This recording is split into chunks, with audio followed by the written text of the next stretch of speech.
Welcome back to the channel, friends. Today we are going to talk about a topic that I think most of you have heard of, which is high intensity interval training. If you haven't heard of it before, you're in the right place. We're going to talk about it today, and starting with a little bit of a historical background of where did this high intensity interval training come from, and when did it kind of overtake our popular culture, and we hear a lot about it. One thing that I'm going to do that is different this time is at the end of this episode, I will be answering a couple of questions, a couple of interesting questions that I have received on Instagram when I posted that I'm going to be doing something around high intensity interval training. And they are very interesting questions. Questions around HYROX, CrossFit, around the necessity of doing any sort of high intensity interval training, whether it is necessary to do it to be fit, or can we be fit without doing any high intensity interval training. So let's dig in. We cannot begin to talk about the HIIT training without mentioning something about the origins. So where did this HIIT training originate? Of course, it didn't just pop into existence all of a sudden and everyone is doing HIIT training. So the origins can be traced back to the 1920s and 1930s, especially in the athleticism games, in the track and field games. So people that run 400 meters, 800 meters were starting to experiment new ways of training and trying to beat old records. And in 1939, Rudolf Harbig broke the 800 meter world record, and the win was widely attributed to a new technique, structured interval training. Under his coach, Voldemar, etc. Doesn't matter that much, but what I want you to take from this origin story is that it started in the track and field corner over there.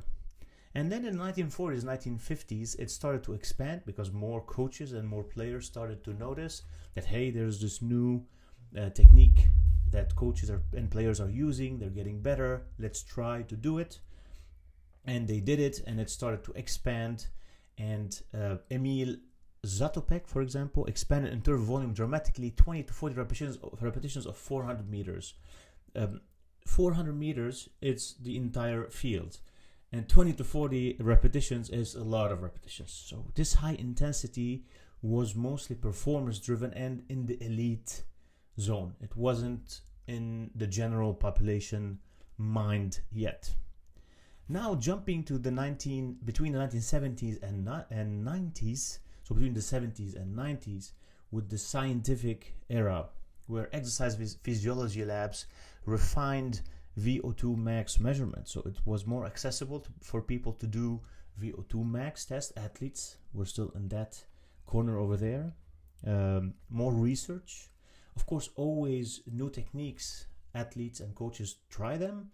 And then science starts to do some experiments, and after that it starts to become validated, and more people can use it. Now, there's a very critical point in 1996, which is the Tabata study. Of course, many of you would have heard about the Tabata study or the Tabata training. Izumi Tabata studied elite skaters using 20 seconds all out, so 20 seconds sprint, 10 seconds rest for 8 rounds. And the result showed improvements in both VO2 max and anaerobic capacity. Again, we're still in the athlete's corner over there. Now, between 2005 and 2015, the explosion in pop culture, in popular culture. CrossFit, boutique studios, F45, circuit training, wearables, social media, all these things, they helped to make the HIIT training more famous, because when you're sweating, you're tired, you're destroyed at the end of the workout. So all these things sell well in the social media and for marketing purposes. So the explosion happened between 2005 and 2015. The key observation here is that it started with athletes with elite performance, and science then validated this technique HIIT, and marketing amplified that. Marketing was the reason that it is now as big as we see it to be now, HIIT training. All right, now after this very brief historical overview, but necessary, we're gonna jump to why HIIT training is seductive. What is seductive about HIIT training and why people like to do it? So what does HIIT training give you? And before I proceed, HIIT training, to be very clear, is a training where you do intervals at 85 to 100 of your heart rate max.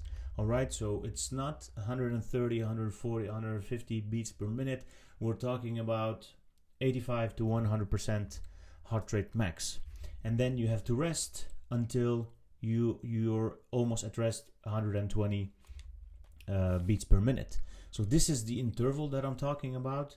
It is not a constant training between 160 and 170 beats per minute, nor it is zone 2 cardiovascular training, which goes between around 130, 120. So this is precisely when I talk about HIIT training, this is what I will be talking about. This is what I mean by HIIT training. I will answer a question regarding HYROX at the end, and then I will show a comparison between a heart rate chart of a person that is doing HYROX versus a person that is doing interval HIIT, high intensity interval training, and then you can see the difference in a visual way. All right, so VO2 max, the engine upgrade. So why is it seductive? First, it increases the stroke volume of the heart. So the amount of blood that the heart pumps gets bigger. The cardiac output gets higher. So the amount of energy that the heart gives gets higher. And it stimulates mitochondrial growth. So in simple terms, gives you more cellular energy. This is why it's seductive. The engine, your engine, gets bigger. So that's, of course, always seductive. And then we jump to lactate threshold. So, of course, when we're training, we feel the burn in our muscles. And this is the burn is from the lactic acid accumulation. And the lactic threshold, by doing high intensity interval training, you gain more buffering zone. So you can train at high lactate. Your threshold for tolerating lactate gets higher and higher. Better glycolytic efficiency. So your body becomes better more efficient at consuming sugars. Higher sustainable pace. So overall, you can function at a higher pace. That's also maybe falls under the bigger, not bigger engine, but here more efficient engine in that sense. Then we move to neuromuscular recruitment. So this is some sort of an aging insurance. So when we age, we tend to lose fast twitch muscle fibers, and doing high intensity training keeps those type 2 fibers alive. So preserves fast twitch fiber, maintains explosive capacity. Of course, when you age, you lose this explosive capacity, and by training it, you actually prolong it. You keep it with you as you're aging. So all those things are very seductive, and I understand why people want to do it, and it is especially if it's backed by scientific evidence, and it is backed by scientific evidence because everyone is looking at high intensity interval training under the microscope now. I think there's something that we should always pay attention to. For example, creatine is one of the most studied supplements.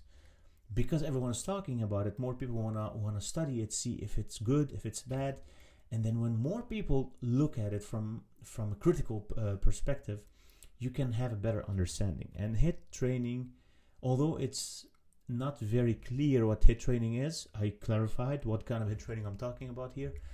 HIIT training is also one of those things that people, especially professionals, are looking into and studying.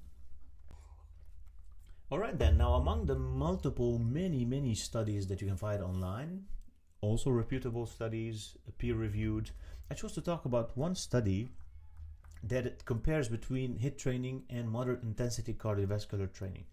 And to simplify things here, let's say HIIT versus zone 2. Okay, so it's a paper by Santoso and Bunyamin, not Benjamin, Bunyamin, I double checked.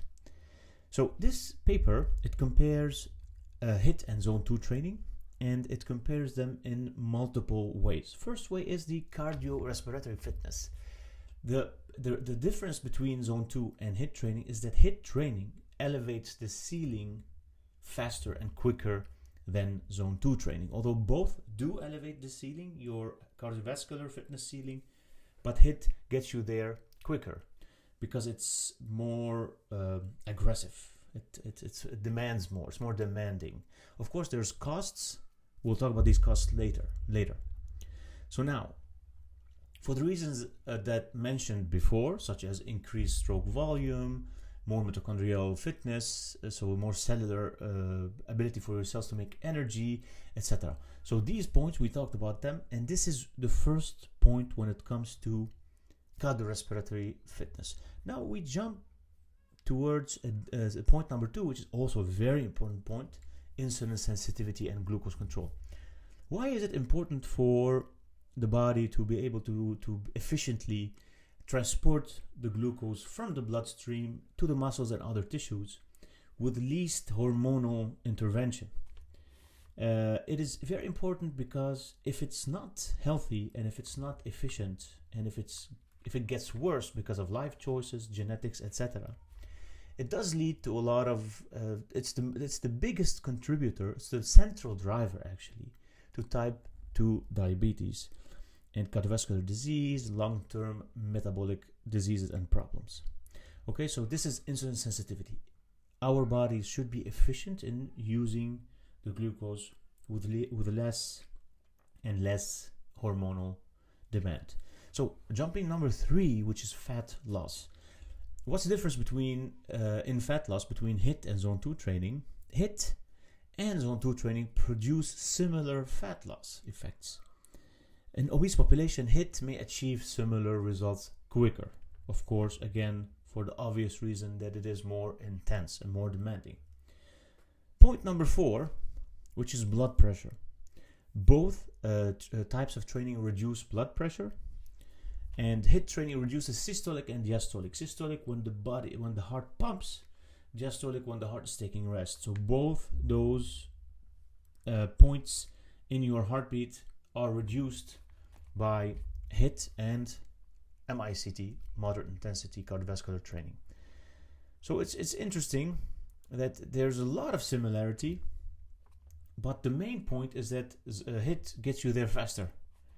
Now, last point, which is acute physiological stress, so the stress on your body. HIIT increases cortisol, stress hormone, catecholamines, which are adrenaline and stuff like that, lactate, heart rate, sympathetic activation. So the difference between, this is very interesting, and we should know this point, is the difference between zone 2 and HIIT training is that our fight and flight system in the body and the stress, which are very close together, linked together, are increased much more when you do HIIT training versus when you do zone 2 training. So this is something to consider. What I want to take home message from this study is that the evidence supports HIIT as an efficient and powerful tool. But the open question is not if it's efficient or its efficiency, but its optimal dosage within sustainable training model. So the point that you should know and you should aim to try to decipher for yourself is, what is the right dosage for me to do the HIIT training? It is not whether HIIT training is beneficial or not. HIIT training is beneficial. All right, so I thought I'd give you a solid example, a comparison between 2 athletes. Athlete number 1 is Joey. Athlete number 2 is Laura. And the table that you're going to see in front of you, so we can have a visual thing in front of us so we understand better the difference between HIIT training and zone 2 training. Or at least a program that is heavy on HIIT training and a program that is heavy on zone 2 training. So Joey is doing 40 minutes of HIIT training per week, 40 minutes per week on HIIT training, 40 minutes zone 2 training, 40 minutes strength training. Laura is doing 120 minutes of zone 2 training, so 2 hours of cardio, let's say, per week, and 40 minutes of strength training. So in the table that you're going to see in front of you, there's multiple categories, and we can see the difference between Joey and Laura. So VO2 max performance ceiling, okay, Joey has it higher increase, higher peak. Laura has slower increase, lower ceiling. Fat oxidation capacity, Joey moderate, Laura strong. Laura's doing more zone 2. So her fat oxidation capacity is better than Joey. Sympathetic stress load, we talked about it earlier. Joey, who's doing HIIT training, a lot of HIIT training, is high, Laura is low. Sustainability long term, which is very important for people, for general population, actually for everyone who's in it for the long game, you should consider the sustainability of your activity. So say long-termism here, Joey moderate, recovery dependent, Laura high, stable. So Laura is better at sustaining her current activity. Progress pattern, Joey gets faster but more volatile, Laura is slower but consistent. Both are progressing. One is slower than the other, one is more volatile than the other. So in summary, HIIT builds height, zone 2 builds width. So you have two different approaches to training, both are good, but you have to understand what you want. You want a wide base or you want high peaks. All right, so let's attack this subject and approach it from a different point of view, from a different perspective, to have a richer image, to understand the subject better. Let's talk about the acceleration analogy. HIIT, high intensity interval training, is metabolic acceleration. Acceleration feels powerful, it feels good, but acceleration leads to engine overheating. Your engine overheats, your systems fatigue, and the progress becomes volatile. So it's not always sure, steady, step-by-step progress. Sometimes it's too volatile. It can go very high, then it can go very low. And that's without structure. Acceleration can lead to burnout. So you have to understand that if you always are accelerating, that leads to burnout, which leads me to my point. A point that's very important for you as general population, for example, to think about.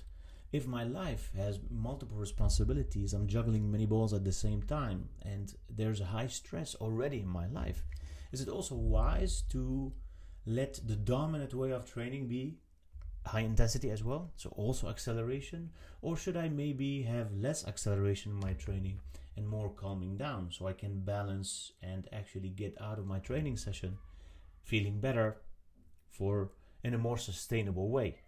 All right, so it's really a thin line to thread here, because when you exercise, sweat, and when you're feeling very tired, you feel pretty good. But how your ability to sustain this very high effort for a long period of time is questionable here. So I'm gonna share with you a table where I compare population, so between elite athletes, sub-elite athletes, and general population, and their weekly percentage of time spent in HIIT training. When it comes to elite athletes, even elites spend between 15 and 20% of their training time in HIIT training, which is 2 to 4 sessions per week. And why this amount is important for athletes? First of all, they have high aerobic base, so they are already trained and they have aerobic tolerance. The ceiling stimulus needed for competition, so they compete, they need those peaks, and recovery systems highly developed. So they already have recovery systems set in place. When it comes to sub-athletes, also competitive amateurs, the weekly percentage of time spent in HIIT is between 10 to 20%, which goes between 1 to 3 sessions a week.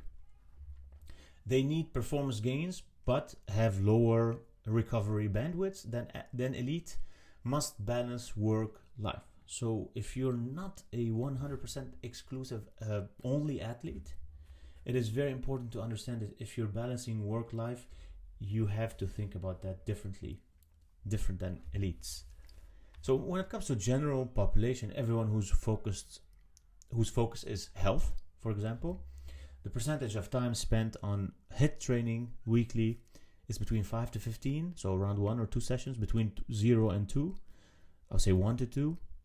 And the goal is metabolic health, longevity, durability, base and strength matter more than ceiling. That's very important. The ceiling, the peaks are taxing on your body. You should understand. If I'm going for peaks all the time, do I need those peaks? If you need those peaks, go for it. If you don't, maybe not all the time go for those peaks. The recovery is much greater when it comes to recovering from the peaks. All right, so this is a nice way to look at it, where you classify yourself, whether you are an elite athlete, where you are sub-elite athlete, and how you should approach these things. Don't forget, elite athletes, they don't do anything else. Hopefully, if they're elite, so probably they make a living from training and from competing. They sleep, they eat, they have a very clear recovery schedule and nutrition schedule.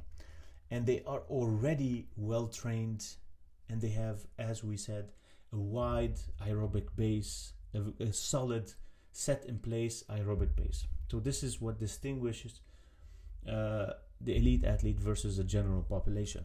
General population, most of the time, they're highly stressed. They work a lot. They have kids. They eat random stuff. They sleep at random times. So their infrastructure is not the same as elites, which is supposed to be obvious. So as I told you before, I'm introducing this new section where I answer very nice and interesting questions that a lot of friends on Instagram post to me. And I chose the most interesting ones to talk about, and I think I chose the ones that I think people would be interested in also knowing more about. So first question, does HYROX count as HIIT, and how to avoid this cult? It's okay, of course, there's some kind of a presumption in the question, but I will show you on the screen before I can get into the nitty-gritty here, a chart, a heart rate chart between comparing HYROX and HIIT training. So you can see the orange line is the HYROX line. It's also, you can see it's interval training. So there's intervals there, but the intervals are at a higher heart rate. Although the blue line is the classical HIIT training, and then you can see that goes to peak and then drops down to rest, goes to peak, drops down to rest, and it repeats in the same fashion for the entire session. So just to answer some stuff about HYROX. HYROX is just, of course, a hype. It's a type of training. There's nothing new there. No new exercises, of course, but it's just shuffling the very, very familiar exercises. It's fun. It's competitive.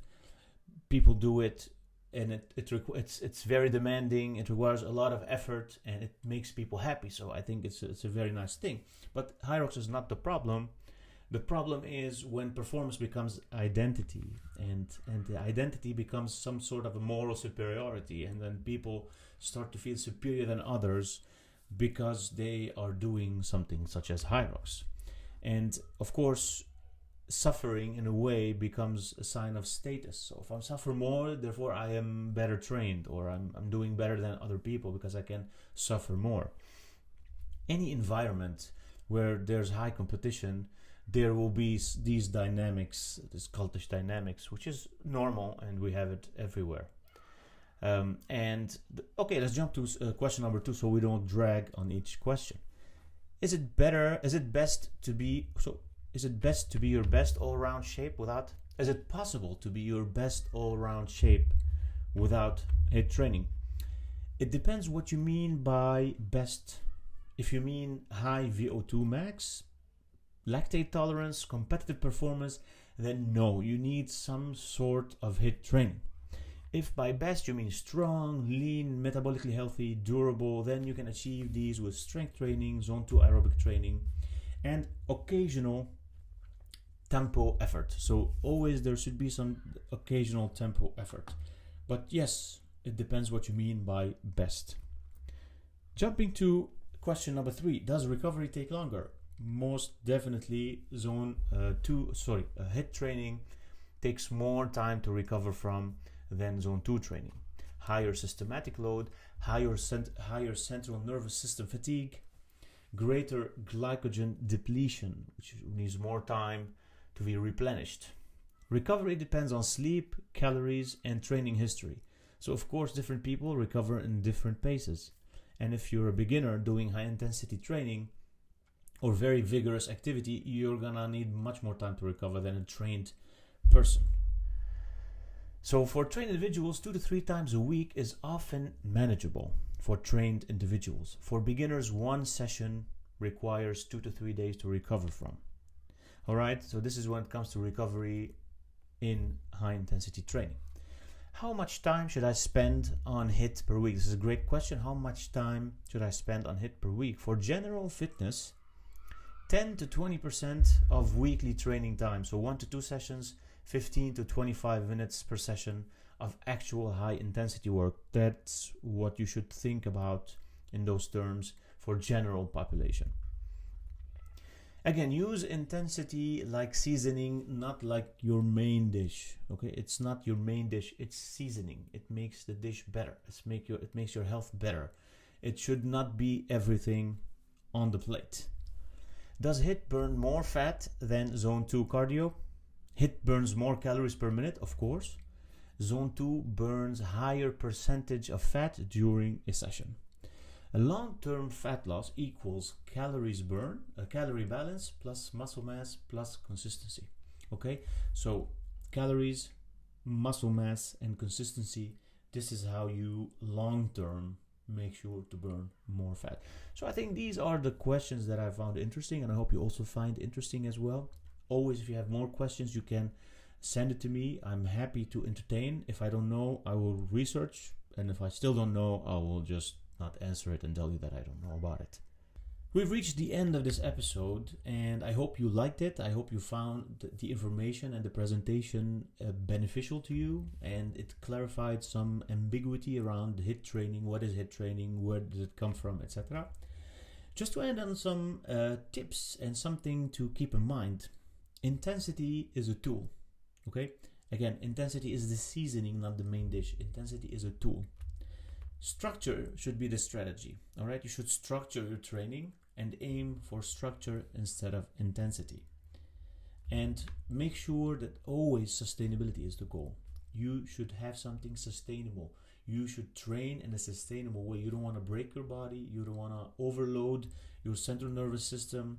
You don't want to exhaust yourself all the time. All right, you should have a strategy and use intensity as a tool. And always make sure to train hard, but train proportionally, okay? Not always training hard and not always training light. You should have different aspects of fitness, different ways of training in your routine, because the body should not be trained in only one specific way and hammered all the time in a specific way.